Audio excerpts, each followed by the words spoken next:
যে ব্যক্তি তার উপর অবধারিত ফরজ নামাজ ছেড়ে দেয় সে যেন আল্লাহর জিম্মেদারি থেকে মুক্ত হয়ে গেল। আল্লাহর কোনো জিম্মেদারি নাই তার উপর।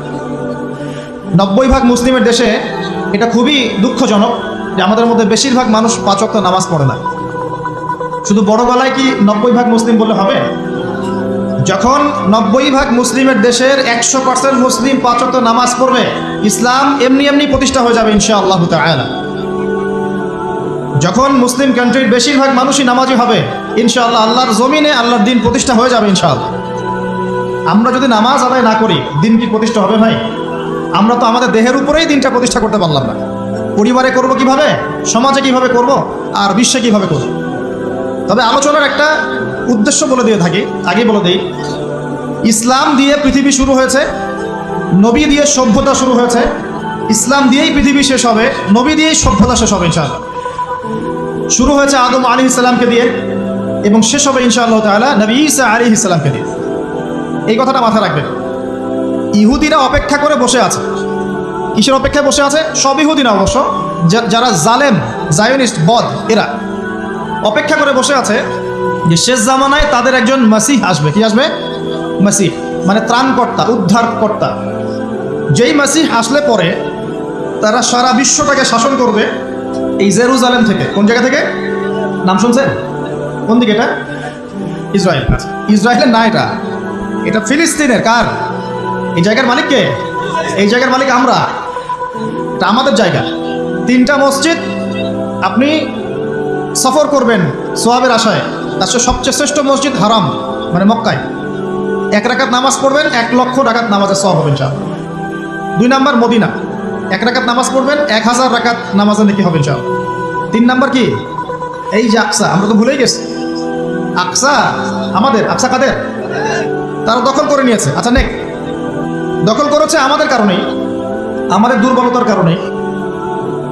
কিন্তু এই ভোগ দখল চূড়ান্ত হবে না, কারণ তারা অপেক্ষা করছে একজন মাসিহের জন্য, যেই মাসিহ আসলে পরে তারা জেরুজালেম থেকে বিশ্ব শাসন করবে। এখন কিন্তু বিশ্বের বড় বড় ডিপার্টমেন্টগুলো ওরা শাসন করে। খেয়াল করেছেন কি? আপনি যে প্রযুক্তি ব্যবহার করেন, এগুলোর চাবিকাঠি ওদের হাতে। আপনি যে অর্থনৈতিক সিস্টেমটা ফলো করেন, ব্যাংকিং সিস্টেমগুলোর কথাই বলছি, এর মূল সূত্র কিন্তু ওদের হাতে, সুতা ওদের হাতে, লাটাই। ইভেন আমরা যে পলিটিক্যাল সিস্টেমগুলো ফলো করি না, এগুলোর তন্ত্রমন্ত্র ওরাই দিয়েছে। যে মিডিয়াগুলো আছে বিশ্বে বড় বড়, সব কিছু ওদের হাতে। ফাইন্যান্স বলে, ফাইন্যান্স মানে বাণিজ্য, ট্রেড, এগুলো ওদের হাতে। বিশ্বের বড় বড় সেক্টরগুলো ওরা শাসন করছে, এটা সত্য। আরেকটা মারাত্মক কথা হচ্ছে, বিশ্বকে শাসন করতে হলে কিছু অস্ত্র লাগে। কি লাগে? অস্ত্র শস্ত্র ছাড়া হবে না। একটা দেশের সাথে একটা দেশের মনে করেন খারাপ সম্পর্ক, এখন একটা দেশের কাছে আছে দাকুরাল, আর একটার কাছে আছে পারমাণবিক অস্ত্র। কে জিতবে? যার কাছে যত ভারী অস্ত্র আছে, শক্তিশালী, তার দাপট তত বেশি। তো এইসব বড় বড় মারণাস্ত্রগুলো, যেগুলোকে আমরা বলি নিউক্লিয়ার ওয়েপেন্স অথবা বলি থার্মোনিউক্লিয়ার ওয়েপেন্স, এগুলো ওদের হাতে। মাসিহ আসলে পরে তারা বিশ্ব শাসন করবে, এটা ওদের যে তালমুদ এই গ্রন্থের মধ্যে লেখা আছে। এবং তারা মনে করে যে এই দাজ্জালই হচ্ছে মাসিহ, তারা মনে করে। আর আমরা জানি হাদিস থেকে এই দাজ্জাল সত্যিকারের মাসিহ নয়। সত্যিকারের মাসিহকে ঈসা আলাইহিস সালাম। আল্লাহ পাক ঈসা আলাইহিস সালামের হাতে এই মিথ্যা মাসিহকে মেরে ফেলবেন প্যালেস্টাইনের বাবেলুদ নামক জায়গায়। কোন জায়গা? বাবেলুদ, হাদিসে বর্ণিত আছে। এবং তাকে মারার পরে নবী ঈসা আলাইহিস সালাম সেখান থেকে পুরো বিশ্বে আবারও ইসলামিক একটা খিলাফা কায়েম করবেন ইনশাআল্লাহ তাআলা। এটা হচ্ছে ইসলামের গন্তব্য, এটা হবেই। পৃথিবীর যত পরাশক্তিগুলো আছে, এরা সবাই যদি ঐক্যবদ্ধ হয়ে যায় এবং এই ভবিষ্যৎবাণীটাকে মুছে ফেলতে চায়, পশ্চিমকালেও সফল হবে না ইনশাআল্লাহ। কারণ এটা বলেছেন কে? স্বয়ং আল্লাহ এবং তার রাসূল মুহাম্মদ সাল্লাল্লাহু আলাইহি ওয়াসাল্লাম। এটা আমাদের গন্তব্য, এটা সুসংবাদ দিয়ে শুরু করলাম। এখন আল্লাহ পাক আমাদেরকে বলছেন, হে মুমিনরা, তোমরা আল্লাহকে ভয় করো। ইমানদার কারা বোঝাতে গিয়ে হাদিসে জিবরিল আসছি। জিবরাইল আলাইহিস সালাম এসেছেন, জিজ্ঞাসা করছেন ইসলাম কাকে বলে। নবীজি বলছেন আগে কালিমা, তারপরে সালাত। তো সালাতের কথা বলতে গিয়ে ওখানে চলে গিয়েছিলাম। আমরা যদি ইসলামের বিজয় দেখতে চাই, তাহলে সবাইকে 5 ওয়াক্ত নামাজ পড়তে হবে। রাজি আছেন তো? আজকে থেকে 5 ওয়াক্ত নামাজ ছাড়বেন? স্পেশালি যুবক ভাই যারা আছো, তোমাদের তারুণ্য আছে, রক্তের উদ্যম আছে, তোমরা চাইলে অনেক কিছুই করতে পারো। অনেক বার্ধক্যে উপনীত হওয়া মানুষ নামাজ পড়তে চায় কিন্তু পড়তে পারে না। তরুণদের কাছে আল্লাহ পাক সুযোগ দিয়েছেন। আর ইসলামের বিরোধী শক্তি যারা আছে, তারা খুব ভালো করেই জানে কিন্তু যে ইসলামের বিজয়ে সবচেয়ে বড় ভূমিকা রাখতে পারে তরুণ সমাজ, যুবক সমাজ, যুব সমাজ, তরুণ প্রজন্ম। এ কারণেই তো দেখবেন তরুণ প্রজন্মকে তাদের উদ্দেশ্য থেকে সরিয়ে দেওয়ার জন্যে তারা আপনার সামনে অনেকগুলো টোপ দিয়ে দিয়েছে। দেখাবো টোপ কয়েকটা। 1 নম্বর টোপ দিয়েছে মেয়ে নারী জাতি, মেয়েদেরকে বেপর্দা করে তোমার সামনে উপস্থাপন করে দিয়েছে, ফ্রি মিক্সিং। এখন তুমি আর ইমান ধরে রাখতে পারছো না, এটা পরিকল্পিত ছিল। কারণ আল্লাহ পাক বলেন যুজ্জিনা লিন-নাস হুব্বুশ শাহাওয়াতি মিনান নিসা, মানুষের জন্য সবচেয়ে যে আকর্ষণীয় বিষয়গুলো তার মধ্যে 1 নম্বর হচ্ছে মহিলা, মানে মেয়ে, নারী জাতি। এটা আমাদের কাছে সবচেয়ে আকর্ষণীয়। আল্লাহ পাকের সবচেয়ে সুন্দর সৃষ্টিকে মানুষ না, মানুষের মধ্যে আল্লাহ পাকের সবচেয়ে শ্রেষ্ঠ সৃষ্টিকে নারী জাতি। আল্লাহ পাক তাদেরকে সুন্দর করে সৃষ্টি করেছেন, তাই নয় কি? এই কারণে পুরুষদের সবচেয়ে আকর্ষণের জায়গা কোনটা? নারী জাতি। এই কারণে মেয়েদেরকে বেপর্দা করে তোমার সামনে ছেড়ে দেওয়া হয়েছে। জেনা বেড়েছে, ব্যভিচার বেড়েছে, ফ্রি মিক্সিং বেড়েছে, ধর্ষণ বেড়েছে, এই যে হারাম প্রেমের সম্পর্কগুলো বেড়েছে। যুবকেরা তাদের জীবনের উদ্দেশ্য ভুলে গেছে। আমার কথা কি বুঝতে পারছেন? আচ্ছা, এটা 1 নাম্বার। 2, মাদক। যুবকদের সামনে মাদকের সহজলভ্যতা, চাইলেই হাত বাড়ালেই মাদক, হাত বাড়ালেই ইয়াবা, হাত বাড়ালেই ফেন্সিডিল, হাত বাড়ালেই হেরোইন, তাই না? কথা ঠিক হবে ঠিক? যদি কেউ চায় যে আমি আজকে রাত্রে মাদক খাবো, সে পারবে? হাত বাড়ালেই পারবে। এখনকার সমাজ এমন, যদি কেউ চায় যে আজকের রাত্রে আমি পতিতালয়ে গিয়ে রাত কাটাবো, সে পারবে? 500 টাকা 1000 টাকার বিনিময়ে মানুষ এখন জেনা করতে পারে, পারবে? 5 টাকা 10 টাকা 50 100 টাকা দিয়ে মানুষ এখন ইয়াবা কিনে খেতে পারে। আর যারা সীমান্তবর্তী অঞ্চলে আছেন তারা আরও ভালো জানেন আমার কথা কতটুকু সত্য কতটুকু মিথ্যা। যুবকদের সামনে মাদক এমনি দেওয়া হয় নাই। উদ্দেশ্য কি? তোমার দ্বারা ইসলামের বিজয় সম্ভব ছিল। মাদক সেবন করাই তোমাকে সরাই দিয়েছে ওই রাস্তা থেকে। কথা বুঝতে পারছো? খুব সতর্ক। 3 নাম্বার, জুয়া।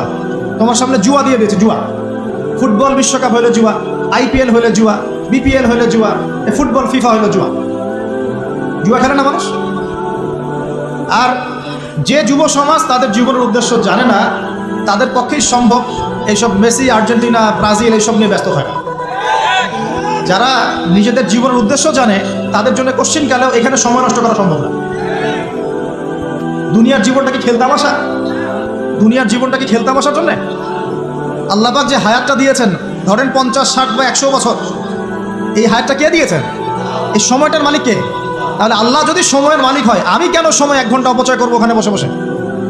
এই সময়টাকে আমার নাকি? সময়টা আমার বাপের নাকি? সময়টা কার? আল্লাহ দেওয়ার সময় আমি টিভি সেটের সামনে বসে বসে 1.5 ঘন্টা নষ্ট করে ফেললাম। খেললো 2টা দল, তালিবা আজকে আমি, মাশাআল্লাহ। কালকে দেখলাম কক্সবাজার থেকে আসার সময় রাস্তা ব্লক, পুরা একটা দল জিতেছে, পুরো রাস্তা ব্লক, হাঁটা যাচ্ছে না, মিছিল, পাগলের মতো মানুষ মোটরসাইকেলে ছুটছে, গাড়ি নিয়ে ছুটছে, সিগারেট খাচ্ছে, আর ও যে কি খাচ্ছে, মেয়ে নিয়ে ঘুরছে, আর একটা পতাকা নিয়ে ঘুরছে। যে দেশের পতাকা নিয়ে ঘুরছে ওই দেশ জানেও না মনে হয় যে এই দেশে এই আমার সাপোর্টার আছে। হ্যাঁ, আর খেয়াল করে দেখবেন এই আয়োজনগুলো এখন করানো হচ্ছে মুসলিম দেশগুলোকে দিয়ে। মানে মুসলমানদের অবস্থা থেকে এখন মনে হচ্ছে সুবহানাল্লাহ, যে হারাম একটা কাজকে জায়েজ করার যে কত তরিকা বের হয়েছে। এখন একটা মুসলিম কান্ট্রি জিতেছে, মানে ভাবখানা এমন যে এই জেতার ফলে আমরা ইসলামী খেলাফত কায়েম করে ফেলেছি। এখানে ভাবখানা এমন যে কুফফারদের সাথে মনে হয় যুদ্ধ জিহাদ করে বিশ্বের বুকে ইসলাম কায়েম করে ফেলেছে। ভাবখানা এমন। এই স্টেডিয়ামগুলো করতে কত কোটি বিলিয়ন ডলার খরচ করতে হয়েছে, কত শ্রমিক যে এই স্টেডিয়ামগুলো বানাতে মারা গেছে তোমরা জানোই না। কি হচ্ছে এখানে? পশ্চিমারা আসছে, এনজয় করছে, খেলাধুলা হচ্ছে। বিষয়টা কি জানেন?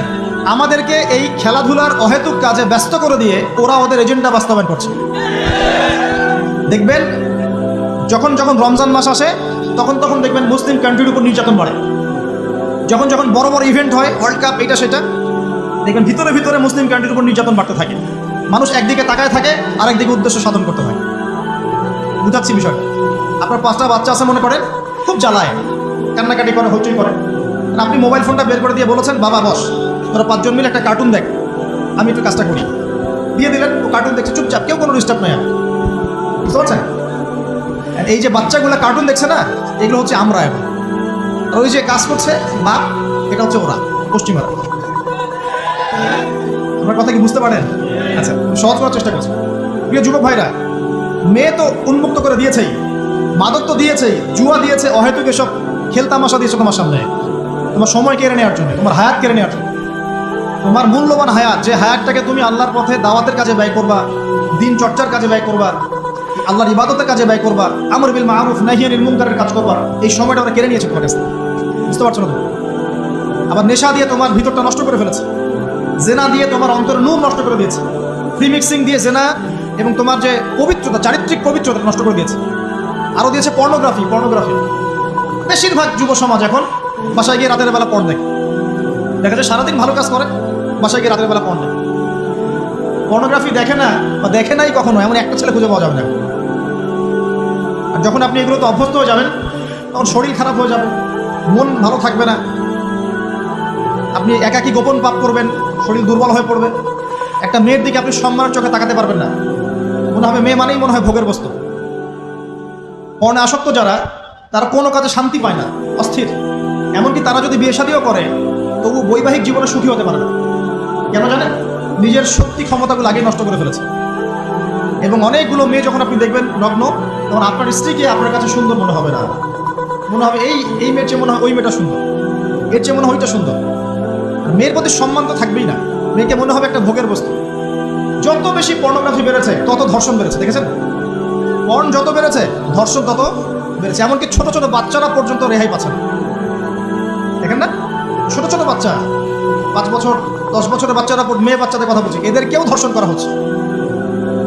যাদের ঘরে কন্যা সন্তান আছে তারা খুবই এখন মানে বিপর্যয়ের মধ্যে আছেন আপনারা, আমরা। কারণ সমাজটা তো নষ্ট হয়ে যাচ্ছে।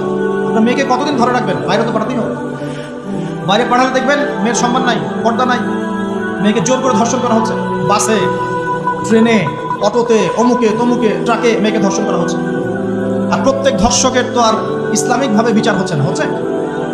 যদি একটা এলাকায় ধর্ষণ হতো আর ধর্ষককে জনসমুখে ডেকে ফাঁসি দেওয়া হতো না, তাহলে দেখতেন যে ওই এলাকায় ধর্ষণ বাড়ত না, কমে যেত।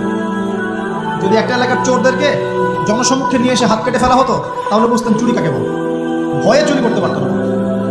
আর ভাগ্য ভালো যে এই নিয়মগুলো এখন নাই। কেন ভাগ্য ভালো বললাম? ভাগ্য ভালো কেন বললাম? কারণ এই নিয়ম যদি এই মুহূর্তে চালু করা হয়, এই মুহূর্তে যে এখন এই সেকেন্ডের মধ্যে চালু করা হয়, তাহলে অনেক বড় বড় রাঘব বোয়াল যারা আছে ওদের হাত থাকবে না। বুঝতে পারছেন না? কেউ চুরি করে সিসকা চোর বলি আমরা, না কি বলেন আপনারা? সিচকা চোর বলেন। কেউ আছে চুরি করে, কুকুর চুরি করে। সিসকা চোরকে ধরতে পারলে রাস্তাঘাটে কি মাইটটা দেওয়া হয়, তাই না? মনে হয় যে নিজের শক্তি খাটানোর একটাই জায়গা চোর পিটানো।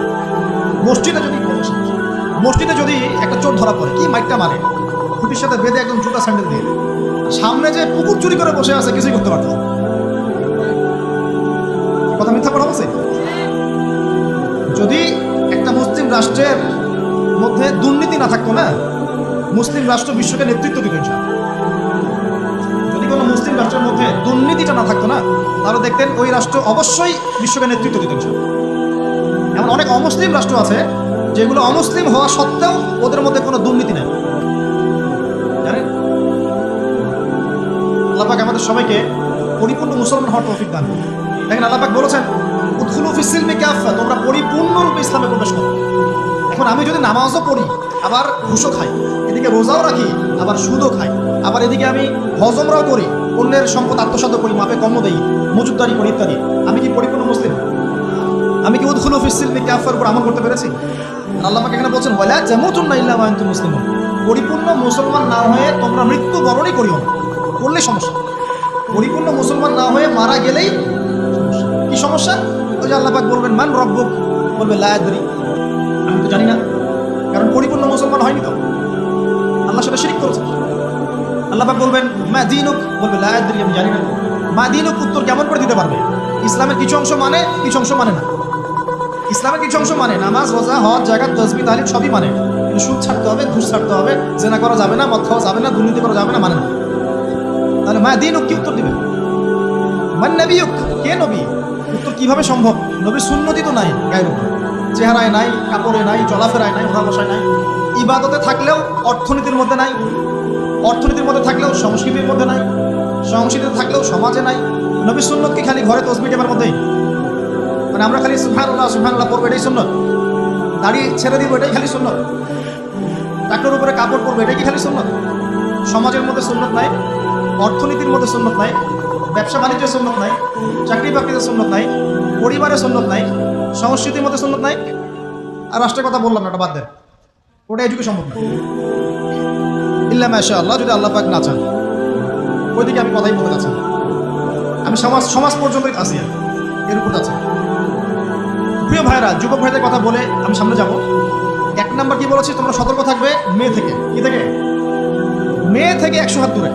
100 হাত মানে আমি বলি, পরামর্শ নেই, আমি তোমাদের ভাইয়ের মতো, ছোট হই আর বড় হই।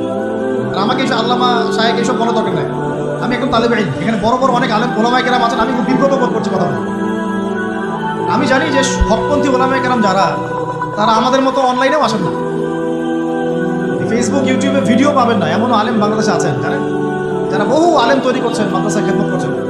তাদের সামনে আমাদেরকে যখন এইভাবে টাইটেল দেন, লজ্জা লাগে, বিব্রত বোধ করি। শেখার কোনো শেষ নাই। আমি একসময় মনে করতাম যে, আমি যখন ইন্টারমিডিয়েটের পর থেকে চর্চা করা শুরু করছি, অনার্স মাস্টার্স পর্যন্ত, মনে করছি যে হ্যাঁ, মনে হয় ইসলাম সম্পর্কে ভালোই জানছি।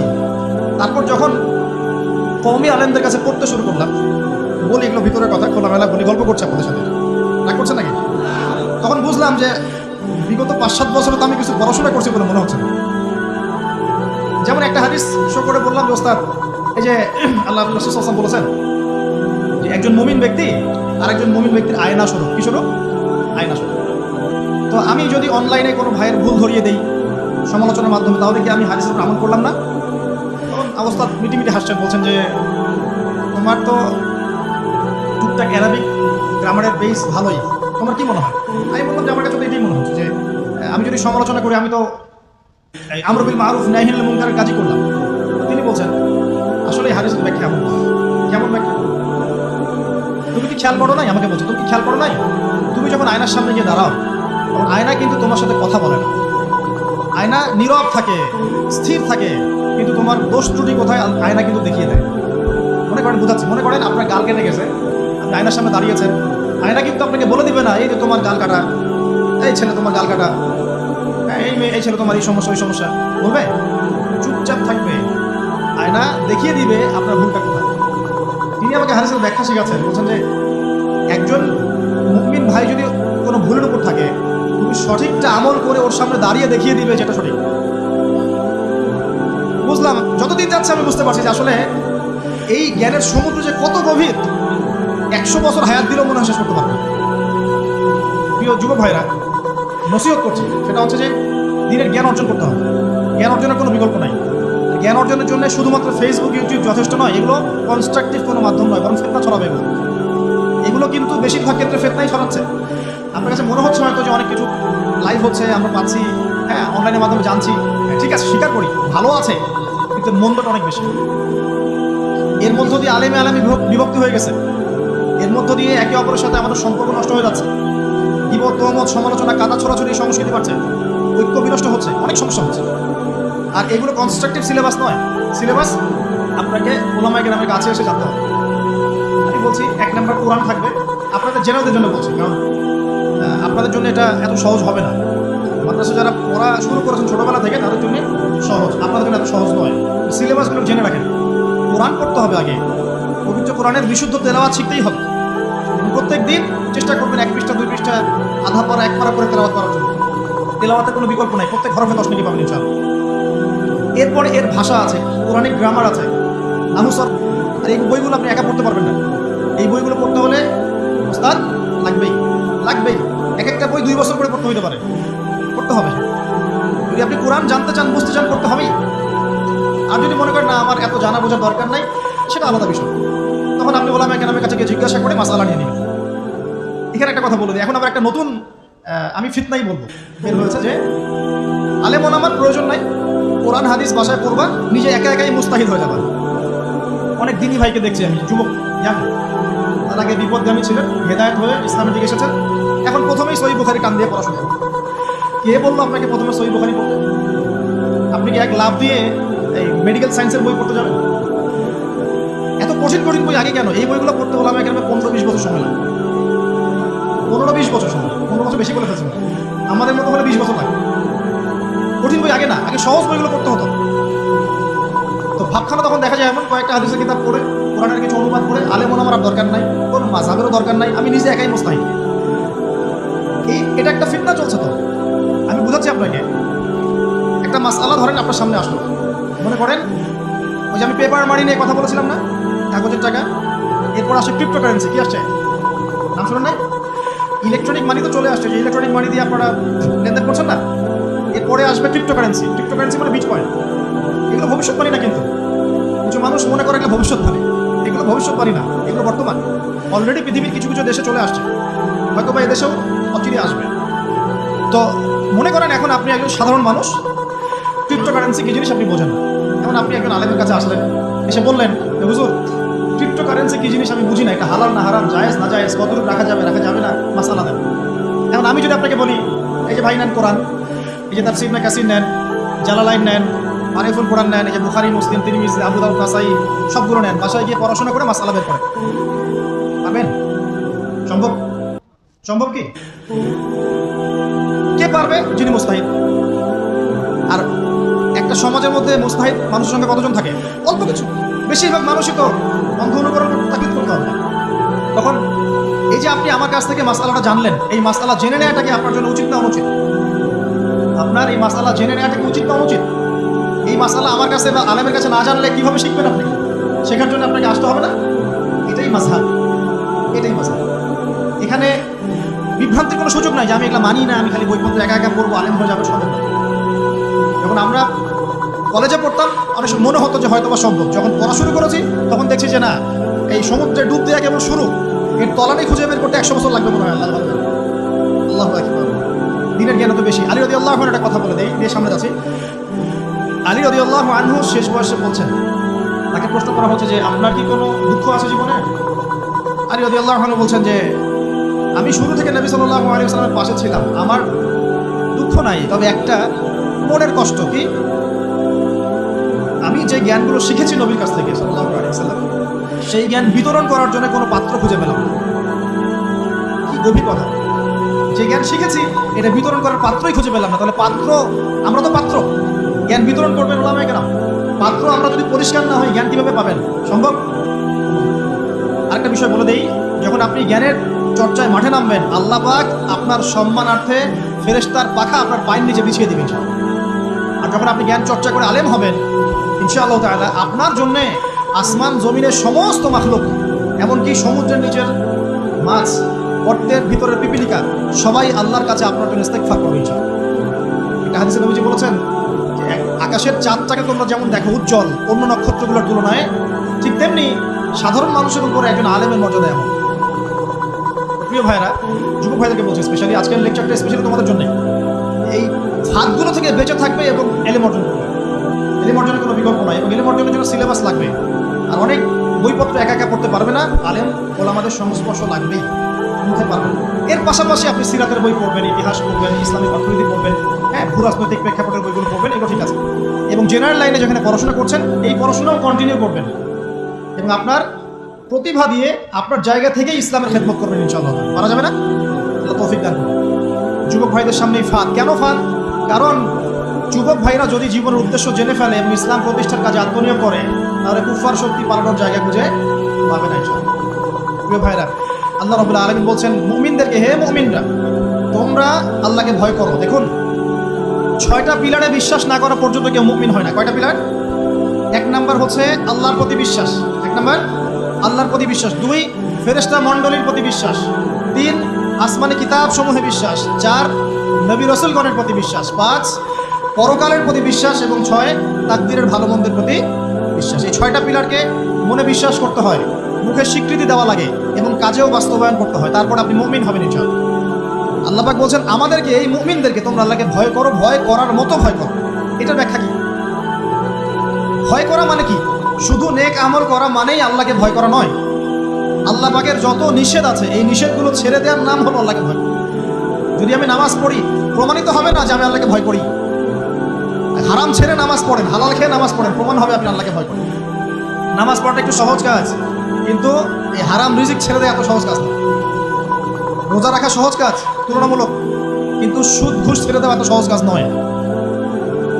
তাসবিহ তাহলিল করা সহজ কাজ, কোরআন তেলাওয়াত করাও সহজ কাজ তুলনামূলক, কিন্তু ওই বোনের সম্পত্তি তাকে ফিরিয়ে দেওয়া এত সহজ নয়। অন্য মুসলিম ভাইয়ের মান সম্মান রক্ষা করা তো সহজ নয়। পরিবারে পর্দা এবং নামাজ কায়েম করা তো সহজ নয়। এবং এই সুদ ঘুষ দুর্নীতি অন্যের সম্পদ আত্মসাৎ থেকে বের হয়ে আসা এত সহজ নয়। তাকওয়া মানে কি? পরিপূর্ণরূপে ইসলামে প্রবেশ করা, আল্লাহ পাকের যাবতীয় হুকুম আহকাম মেনে চলা, আদেশও এবং নিষেধ। আল্লাহ পাক বলছেন শেষে, ওয়ালা তামুতুন্না ইল্লা ওয়া আনতুম মুসলিমুন।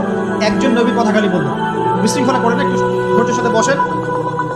আমরা খুব লম্বা আলোচনা করবো না, একটু বসেন, শেষ করে দিচ্ছি আস্তে আস্তে। যদি কারো কোনো প্রশ্ন থেকে থাকে এভাবে চিরকুট আকারে আমাদের এখানে দিতে পারেন ইনশাআল্লাহ। মুসলিম না হয়ে মৃত্যুবরণ করো না। আল্লাহ পাকের কালাম পবিত্র কোরআনের মধ্যে সূরা হজ নামে একটা সূরা আছে। এখানে আল্লাহ পাক সূরা হজের মধ্যে ইব্রাহিম আলাইহিস সালামের কথা বলছেন যে হুয়া সাম্মাকুমুল মুসলিমিন। ইব্রাহিম আলাইহিস সালাম সেই নবী যিনি তোমাদের নাম মুসলিম দিয়েছেন। কি দিয়েছেন?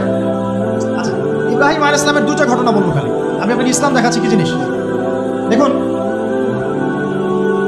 তার স্ত্রীকে আল্লাহ পাক বলছেন রেখে আসো, হাজেরা আলাইহিস সালামকে রেখে আসো মক্কার কাবা ঘরের কাছে, যেখানে কোনো মানুষ নাই, কোনো খাবার পানি কিচ্ছু নাই, সাথে ছোট সন্তান ইসমাইল। দেখেন, রেখে আসার সময় কিন্তু ইব্রাহিম আলাইহিস সালাম আল্লাহকে বলেন নাই যে আল্লাহ আমি আমার স্ত্রী সন্তানকে ওখানে কেন রেখে আসবো, এর পিছনে যুক্তি কি, এর পিছনে বিজ্ঞান কি, এর পিছনে দর্শন কি জিজ্ঞেস করেছিলেন? আল্লাহ পাক বলেছেন সামি'না আতা'না। সন্তান বড় হয়েছে, আল্লাহ পাক বলছেন তাকে জবাই করতে হবে। তিনি সন্তানকে গিয়ে বলছেন ইয়া বুনাইয়া ইন্নী আরা ফিল মানামি আন্নী আযবাহুক, আমি স্বপ্নে দেখছি তোমাকে জবাই করছি, ফানজুর মাযা তারা, তোমার কি রায় আমাকে বলো। সন্তান বলছে এবার ইয়া আবাতি, হে আমার আব্বা, ইফআল মা তু'মার, আপনাকে যে আদেশ করা হয়েছে সে আদেশ আপনি পালন করেন। সাতাজিদুনি ইনশাআল্লাহু মিনাস সাবিরিন, ইনশাআল্লাহ আপনি আমাকে ধৈর্যশীল পাবেন। কে বলছে এটা? ইসমাইল। ইসমাইলের মধ্যে কি এখনকার তরুণদের জন্য আদর্শ নাই? যে বয়সে ইসমাইল আলাইহিস সালাম বলছেন আব্বা আমাকে জবাই করে দেন, কোনো সমস্যা নাই, ইনশাআল্লাহ আপনি আমাকে ধৈর্যশীল পাবেন, ওই বয়সের আমাদের তরুণ প্রজন্ম, টিকটক প্রজন্ম, ওই বয়সে আমাদের তরুণ প্রজন্ম কিশোর গ্যাংয়ে যোগ দিয়েছে, জেনা করেছে, মাদক খাচ্ছে, জুয়া খেলছে, এই যে জার্সি গাইতে ঘুরে বেড়াচ্ছে। দেখেন, এই ওয়াজে আসার সময় দেখলাম যে কিছু ছেলে দাঁড়িয়ে আছে ওখানে, কি কেউ যখন দাঁড়ায়, বক্তা এখন আসে নাই, সিগারেটের প্যাকেট থেকে সিগারেট বের করে টান দিচ্ছে। বক্তা যখন আসেন টান দিয়ে যায়, তারপর বসে। মাদক বলতে কি বোঝো তোমরা? খালি গাঁজা, ইয়াবা, ফেন্সিডিলি মাদক? সিগারেটটা মাদক না? জর্দা খাই, এটা কি মাদক না?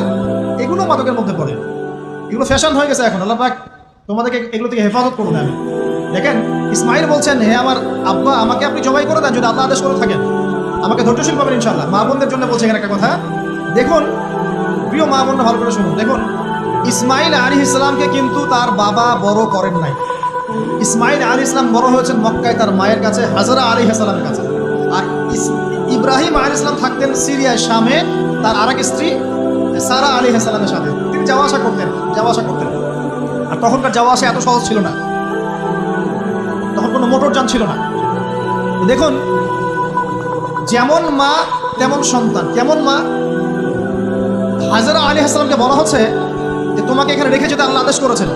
হাজরা আলাইহিস সালাম বলছেন এখানে তো কোনো পানিও নাই, কোনো খাবারও নাই, আপনি এখানে আমাদেরকে একা ফেলে যাচ্ছেন ইব্রাহিম আলাইহিস সালাম বলছেন আল্লাহর আদেশ, কিছু করার নাই।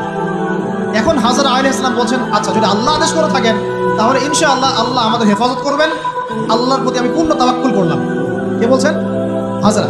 এই হাজরা আলাইহিস সালামের দেখেন এখানে তো কোনো খাবারই নাই, পানিও নাই, এক মশক পানি একটু খাবার দ্রুতই শেষ হয়ে গেল। শেষ হওয়ার পর তিনি ছোটাছুটি করছেন, সাফার মারওয়া, কোথাও যদি একটু পানি পাওয়া যায়।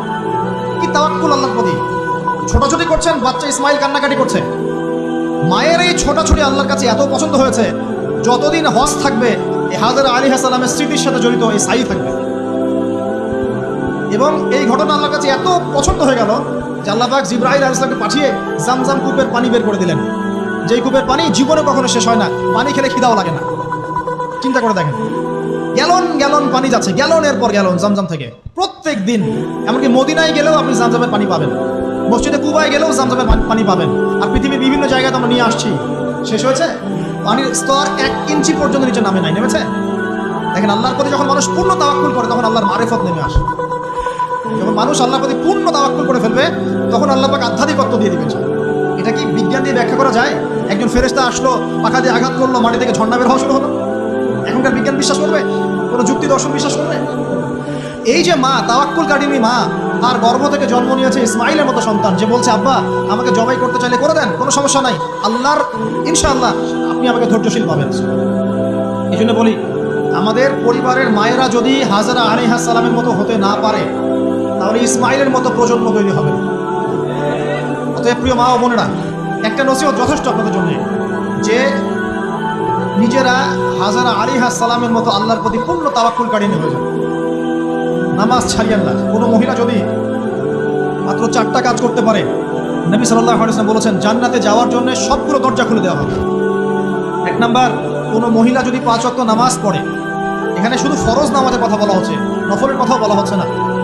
2 নাম্বার, যদি একজন মহিলা রমজান মাসে সওম রাখে, ফরজ সওম, ফরজ রোজা, নফল রোজার কথাও বলা হচ্ছে না। 3 নাম্বার, যদি মহিলা, একজন নারী যদি তার সতীত্বকে হেফাজত করতে পারে, পর্দা মেনে চলতে পারে। এই পর্দা বলতে আমরা ডিজিটাল বোরখা বোঝাচ্ছি না। পোশাকটা এমন হবে না যে পোশাক পরেও গায়ের কাঠামো কতটুকু আটোসাটো এটা বোঝা যায়, এই বোরখা চলবে না। বোরখা এমন হবে না, পোশাক এমন হবে না যে বাহির থেকে ভিতরের অঙ্গ দেখা যায়, এই বোরখা চলবে না। পোশাক এমন হবে না যে পোশাকটা পুরুষদের পোশাকের সাথে সাদৃশ্য আছে, গেঞ্জি টি শার্ট পরা যাবে না। পোশাকটা এমন হবে না যেই পোশাকটা অমুসলিমদের সংস্কৃতির সাথে বা ধর্মীয় কালচারের সাথে সাদৃশ্য আছে, এমন পোশাকও চলবে না। যদি কোনো নারী 3 নাম্বার তার লজ্জাস্থানের হেফাজত করতে পারে, মানে এই পর্দা মেনটেন করতে পারে। আর পর্দা করে যদি কলেজে গিয়ে আর ইউনিভার্সিটিতে গিয়ে সহি প্রেমে লিপ্ত হন, তাহলেও পর্দা হবে না। কথা বোঝাতে পারছি না। পর্দা করেও যদি ইউনিভার্সিটিতে গিয়ে গ্রুপ স্টাডি করতে হয় গায়রে মাহরামের সাথে, এই পর্দাও চলবে না। পর্দা মানে পর্দা। পর্দা করে যে দুলা ভাইয়ের সাথে কুটুস কুটুস গল্প করা শুরু করেন, ইডিশ পিডিশ, চলবে না পর্দা। দেবর আর ভাবি, এখন দেখেন না, দেবর ভাবি, শালি দুলা ভাই, চাচাতো ভাই, চাচাতো বোন, কোন জায়গায় সমাজ গিয়েছে জানেন? এমনও নিউজ বাংলাদেশে এসেছে, নাউজুবিল্লাহ বলতে বলতে রুচুতে বাঁধে, যে বাবা মেয়ের সাথে পর্যন্ত জেনা করে ফেলেছে। এই ঘটনা জানেন না? বাংলাদেশে একাধিক ঘটনা ঘটেছে। আস্তাগফিরুল্লাহ, ইন্না লিল্লাহি ওয়া ইন্না ইলাইহি রাজিউন। কোন যুগে আছেন চিন্তা করেন। কেউ কারো থেকে বাদ না, শিক্ষকের সাথে ছাত্রী, ছাত্রর সাথে শিক্ষিকা, বস আর কলিগ, মহিলা কলিগ বস, মহিলা বস, পুরুষ কর্মচারী, হ্যাঁ, অমুক কর্মকর্তা, তমুক কর্মকর্তা। মাঝখানে একটা সিসিটিভির ফুটেজ পাস হয়ে গেল, দেখলেন না কি হইল? মনে আছে? ভুলে গেছেন? একটা টাইটেল, একটি সিসি ক্যামেরা সারা জীবনের কান্না, মনে নাই? ভুলে গেছেন আপনারা? হ্যাঁ, এই যে মনে আছে। তো কে কার থেকে বাদ? ফুফাতো ভাই, চাচাতো বোন, হ্যাঁ, খালাতো বোন, খালাতো ভাই, মানে কাজিন, দেবর ভাবি, শালাদুল্লাহ ভাই, শালিদুল্লাহ ভাই, সব দেখবেন জেনা করতেছে না? পরকিয়া তো নিত্যদিনের ব্যাপার। পরকিয়া না করলে এখন পেটের ভাতই হজম হবে। বাসায় একটা স্ত্রী আছে, বাইরে 3-4টা মেয়ের সাথে টাঙ্কি মেরে বেড়াবে, কোনো সমস্যা নেই। সমস্যা কোথায় বলি? সমস্যা হচ্ছে যদি আপনার স্ত্রী থাকে একজন নেককার বা সতীসাধী নারী থাকে, এবং তার পারমিশন নিয়ে যদি আপনি আরেকটা বিয়ে করতে যান, সমস্যা আছে। হালালভাবে বিয়ে করলে সমস্যা, বাইরে টাঙ্কি মেরে বেড়াবেন, কোনো সমস্যা নেই। বাসায় একটা স্বামী আছে, বাইরে আরও 2-4টা ছেলের সাথে ফোনে কথা বলে, কোনো সমস্যা নেই। আমরা এখন কি করি জানেন? আমরা জেনাকে প্রমোট করি, নগ্নতাকে প্রমোট করি, আর বিয়ে হালাল জিনিসগুলোকে আমরা ঢেকে দিই, বাধা দিই। বিয়ে করতে চান, দেখবেন বাধা পাবেন। জেনা করতে চান, বাধা পাবেন না।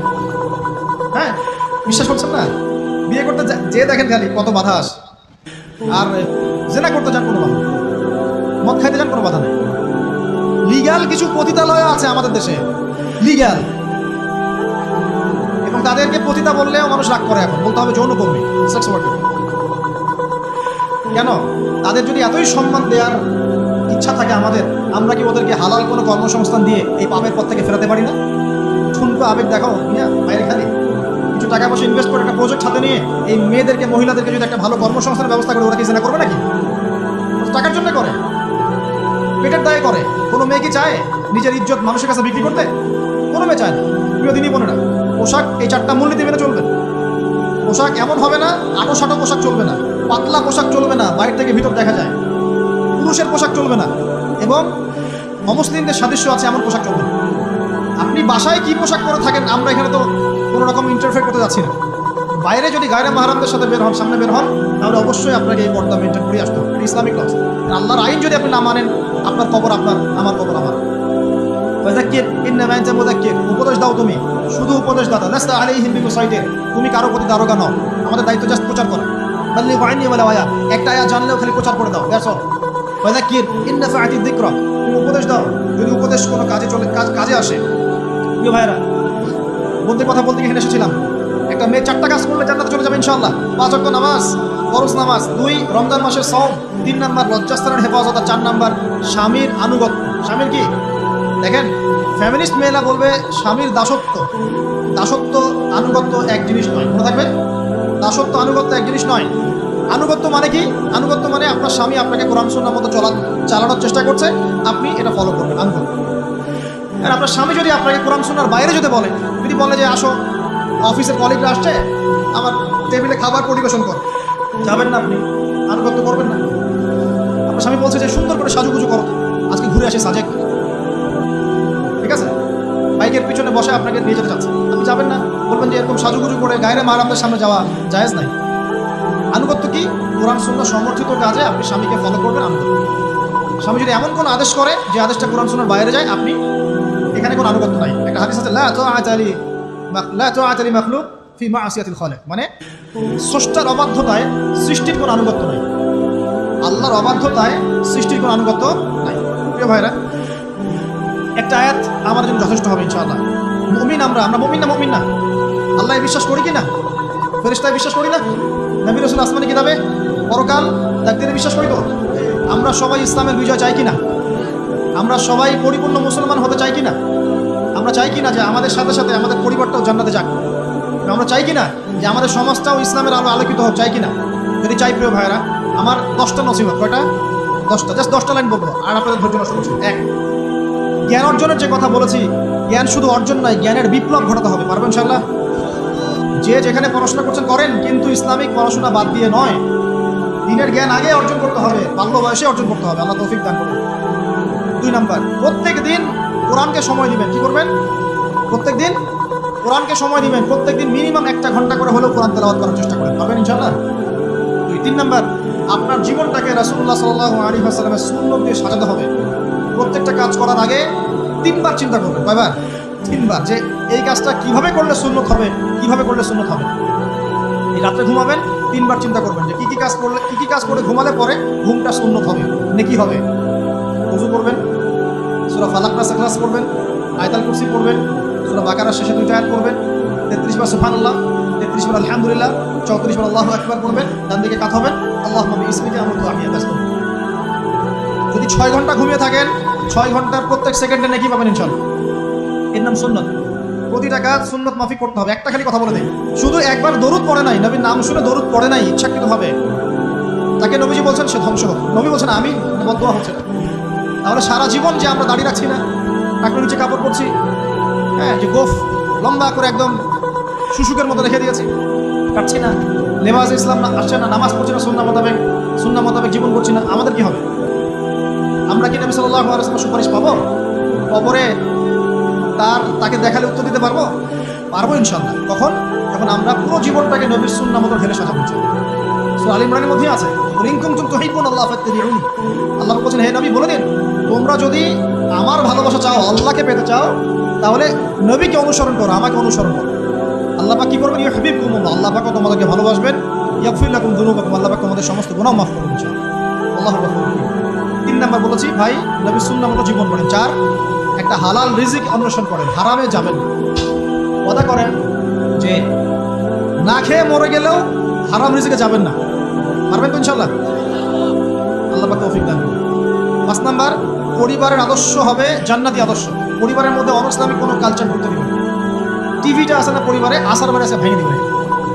যদিও বা টিভির চেয়ে ডেঞ্জারাস জিনিস এখন আমাদের হাতেই থাকে। টিভি তো তাও মানুষ সবাই একসাথে বসে দেখতো, যে যার মতো দেখতে পারতো। একটা নাটক সিনেমা দেখুন, সবাই মিলে দেখতে পারতো।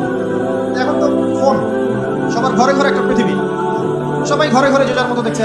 টিভি ভাঙে কি করবো, বাদ দেন, থাক, ঠিক আছে ভাই। আচ্ছা, আর পরিবারে পর্দা থাকতে হবে। ছোটবেলা থেকে সন্তানদেরকে কোরআনের শিক্ষা দেওয়া লাগবে, তালিম থাকতে হবে পরিবারে হালাল রিজিক থাকতে হবে। একটা কথা বলি, পরিবারে মেয়েদের প্রতি, স্পেশালি মেয়েদের প্রতি নরম থাকবেন, কঠিন হয়। কারণ আমার অভিজ্ঞতা থেকে বলছি ভাই, নারী জাতির প্রতি কঠিন হয়ে কোনো ফায়দা নেই। যত কঠিন হবে তত সমস্যা। এই ব্যাপারে আপনার চেয়ে আমার অভিজ্ঞতা 1 ধাপ বেশি, মাত্র 1 ধাপ।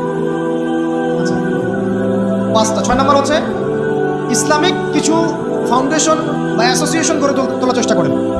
এদের কাজ হবে ইসলামের সৌন্দর্যগুলো দিয়ে সমাজ সেবা করা যাবে না? ওই যে হিলফুল ফুজর নবী সাল্লাল্লাহু তৈরি করেছিলেন। আচ্ছা, এটা শুধু ফাউন্ডেশন হতে হবে জরুরি না, এটা প্রতিষ্ঠানও হতে পারে, একটা মসজিদের উদ্যোগে হতে পারে, মাদ্রাসার উদ্যোগে হতে পারে, বা সামাজিক সংগঠনও হতে পারে, যার উদ্দেশ্য হচ্ছে ভালো কাজ করা। এই শীতকাল আসছে, এই শীতকালে আমরা ইনশাআল্লাহ তাআলা পুরো দেশব্যাপী এই শীতকালে ইনশাআল্লাহ আমরা চেষ্টা করব পুরো দেশব্যাপী শীতার্ত মানুষের মধ্যে বিনামূল্যে কম্বল বিতরণ করা পারা যাবে না ইনশাআল্লাহ। সমাজ কল্যাণমূলক কাজ করলে কি হবে জানেন? সমাজের মানুষের কাছে ইসলামের সৌন্দর্য ফুটে উঠবে এবং ওই হাদিসের উপর আমল হবে। যদি আপনি কোনো মুসলিম ভাইয়ের একটা কষ্ট দূর করে দেন, আল্লাহ পাক আপনার একটা কষ্ট দূর করে দেবেন।